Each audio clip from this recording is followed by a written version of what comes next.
या दहीहंडीचा उत्सव या ठिकाणी जो घेतला गेला त्याच्या पाठीमागं आपल्या गावातली, आपल्या तालुक्यातली, आपल्या शहरातली बरीचशी मंडळं बाहेरच्या जिल्ह्यामध्ये जाऊन 3-3, 4-4 लाख रुपयांची बक्षिसं घेत असतात।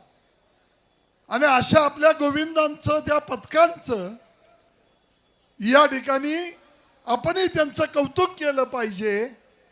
सांस्कृतिक कार्यक्रमाच्या निमित्तानं या तालुक्यातल्या मंडळींना, तरुणांना सुद्धा यामध्ये सहभाग घेता आला पाहिजे, हा उद्देश डोळ्यापुढे ठेवून प्रभाकर आणि त्यांच्या माझ्या सगळ्या सहकार्यांनी या ठिकाणी हा कार्यक्रम आयोजित केला। माझी आपणाला विनंती आहे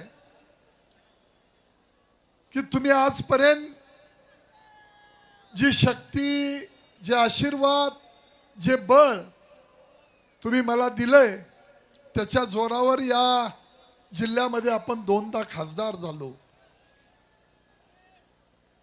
विकासापेक्षा थोडं जातीपातीच्या राजकारणामुळे आपल्याला अडचण निर्माण झाली, पण पराभवानं खचून जाणारा संजय पाटील नाही हे तुम्हाला सगळ्यांना माहिती आहे।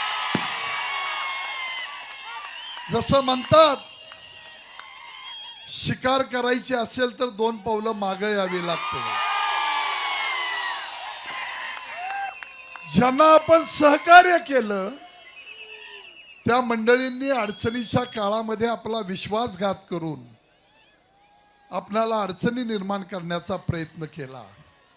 2 महिन्यामध्ये पुन्हा इलेक्शन आहेत। माझी आपल्याला विनंती आहे, त्या शक्तीनं, त्या ताकदीनं या तालुक्यातली इलेक्शन, ही विधानसभेचे इलेक्शन आपल्याला जिंकायचे आहे। प्रभाकर तुमच्यासाठी काम करतोय। काही माणसांना बोलण्याची सवय आहे, 1 हात लाकूड आणि 10 ढलपी म्हणतात, तसा प्रयोग आपण तालुक्यामध्ये पाहतोय। हजारो कोटींची कामं आपण या निमित्तानं करता आली।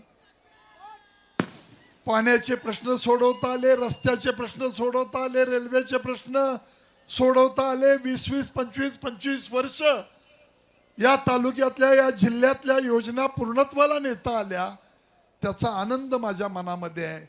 आणि ते आशीर्वाद तुम्हा सगळ्यांचे, वडीलधाऱ्यांचे, माता भगिनींचे ते आशीर्वाद मला पाहिजे ते तुम्ही दिलेत, आणि हेच माझ्याबरोबर खरं मोठं भांडवल आहे।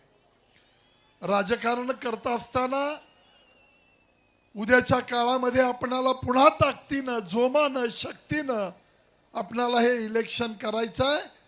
सगळ्या माझ्या वडीलधाऱ्या मंडळींना, तरुण बांधवांना, माता भगिनींना माझी आग्रहाची विनंती आहे की आता 2 महिने आपण ताकदीनं काम करूया।